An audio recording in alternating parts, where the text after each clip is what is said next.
Hello everybody, welcome to the Redmen TV. My name is Ben Kelly. This is Liverpool Development Watch, the show all about Liverpool's loanees and youth sides. And it's the youth sides where we're going to start this week. I feel like the interest in youth players will be extremely high at the moment, having seen the likes of Curtis Jones and Nat Phillips in the first team for the pre-season. So we're going to start with the youth sides more often than not over the coming season. The under-18s began life under a new manager and their Premier League campaign with a thumping 6-1 win away at Sunderland on Friday night. Paul Glatzel netted twice, as well as new signing Bobby Duncan, of course, Steven Gerrard's cousin, scoring from a penalty. It was a great start for Barry Lutis at under-18s level, as well as a lot of new talent who have made the jump to that level with him. In a separate piece of news, we've been drawn in Group B today of the Premier League Cup, which is essentially their version of the FA Cup, along with Stoke, Southampton and Redmen. And for those of you who aren't aware of the format of this competition, it starts with a group of three. You play them either home or away just the once, and then from there it's just a straight knockout. And it's a competition that runs all the way until May, and like I say, it's essentially their equivalent of the FA Cup.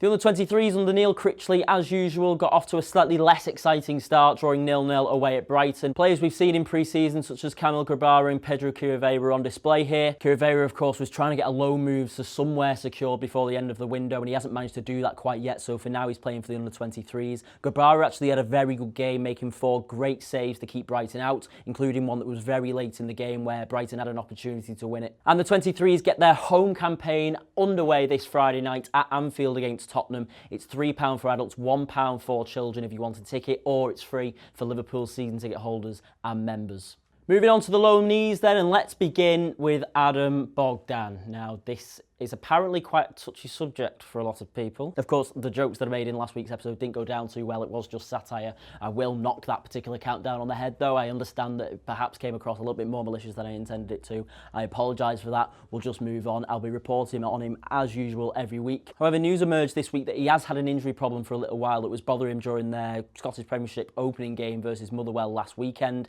and he didn't feature in either of their European games or Scottish Premier League games this weekend, so hopefully he'll be back for next week, because he had made a relatively good start to his Hibs career and he doesn't want to halt that momentum too much. It was a busy week for Ryan Kent and Ovie Ejaria as they both made back-to-back starts in the Europa League and Scottish Premiership this week. Against St Mirren on Sunday, Kent was incredibly dangerous and Ejaria was looking very composed when he's on the ball. Passing's very good, ball control's very good. Kent was doing a good job of getting in behind defences and creating opportunities, and as I say, looked very, very dangerous. Steven Gerrard's start to life at Ibrox has been fantastic. He's still yet to lose as Rangers manager, and he does have some fans believing that they could cause Celtic some problems this year in the Scottish Premier League, and what a story that would be for Gerrard if he could push them all away. Back to England then, and Harry Wilson made his second successive start for Derby as they were hammered 4-1 away at Leeds. Marco Bielsa's side have started the season on fire, and they're looking like they'll be among the contenders to come up to the Premier League at the end of this season. Wilson struggled to get into the game really just because Leeds were just that dominant, and he was subbed after an hour. I'm sure the form will come.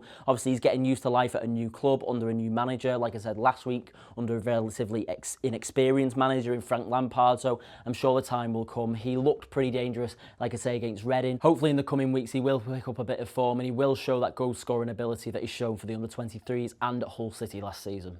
Ben Woodburn is still waiting for his first Sheffield United start. He made 2 appearances this week, both of which were off the bench. The first was midweek against Middlesbrough, where he came on for the second half and entered the game where the team were already 3-0 down. Struggled to make an impact there when you're already losing by that many, essentially. And then the second was at the weekend in a 20-minute spell, which helped United beat QPR 2-1. He's looking good. He's just feeling his way into things, I think. I think the starts will come for him, providing that he does continue to gel with his teammates and show a little bit more on the pitch when he gets those minutes, when he gets the opportunity provided to him. Taiwo Iwaniwe is still waiting for his first goal for KAA Ghent, despite having plenty of time on the pitch. The lack of goals doesn't tell the whole story, though. He has been quite bright, and he hit the post on Sunday night in a 4-1 win over Waslen Bavarian. That sounds like a made-up name, but I promise you it is not. And finally, back to England again, and Herbie Kane played 90 minutes for Doncaster versus Wycombe Wanderers down in League One. This was his professional debut, and it was a great start to his career there, getting fans on side with a very, very good performance. A lot of praise, particularly on Twitter, from Doncaster Rovers fans saying that he won the midfield battle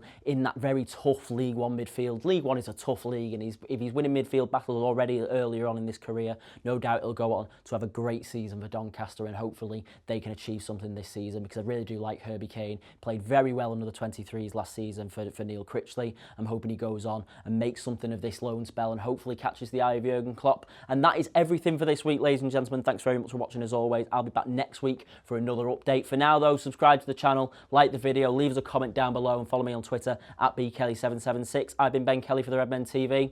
Goodbye.